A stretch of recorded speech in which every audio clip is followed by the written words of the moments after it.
A special thank you to each of our subscribers who make this channel possible. Here's today's story. In a surprising turn of events, Angela Rayner has officially resigned from her roles as Deputy Prime Minister, Housing Secretary, and Deputy Leader of the Labour Party following a damning report from the Prime Minister's ethics advisor.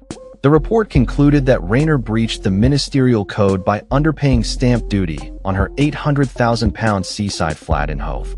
This resignation marks a significant setback for Keir Starmer, who had initially stood by Rayner amidst the controversy, and it raises serious questions about his leadership amidst growing tensions within the Labour Party.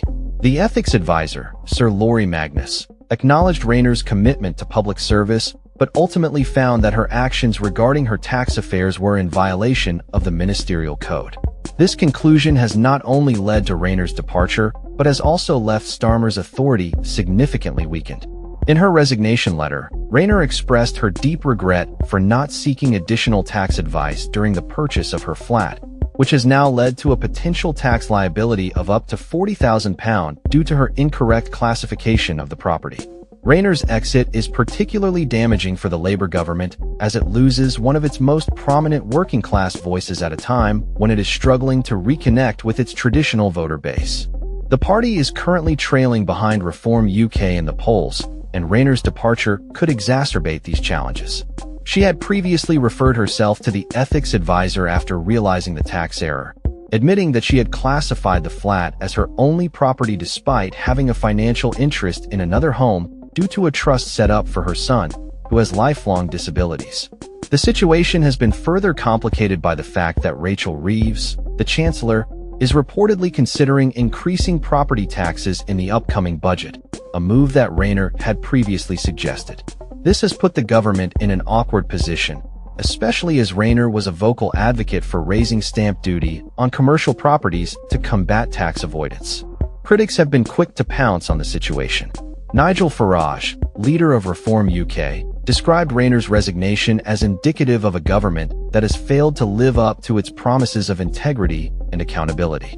Conservative leader Kemi Badenoch also criticized Starmer for his perceived weakness in handling the situation, stating that Rayner's position had been untenable for days. As the Labour Party grapples with the fallout from Rayner's resignation, speculation is rife about who will fill her roles. Traditionally, the position of Deputy Prime Minister is used to reward loyalty among top performers, and it is uncertain whether Starmer will choose to leave the position vacant or appoint a replacement. Potential candidates include Pat McFadden, the Chancellor of the Duchy of Lancaster, who is seen as a safe pair of hands, and Darren Jones, who has recently been promoted to Chief Secretary to the Prime Minister. Other names in the mix include Health Secretary Wes Streeting and Yvette Cooper, who handles migration and law enforcement. Rayner's resignation is a pivotal moment for the Labour Party, and how Starmer navigates this situation will be crucial for his leadership moving forward. The loss of Rayner's authentic voice in the party could have lasting implications as Labour seeks to regain the trust of its electorate and redefine its identity in a rapidly changing political landscape. With the party's internal dynamics shifting and public opinion wavering, the coming weeks will be critical for Starmer and his government as they work to stabilize their leadership and address the pressing issues facing the nation. That's all for this story. We upload videos every day covering many different subjects, so hit that subscribe button to stay informed. Thanks for watching.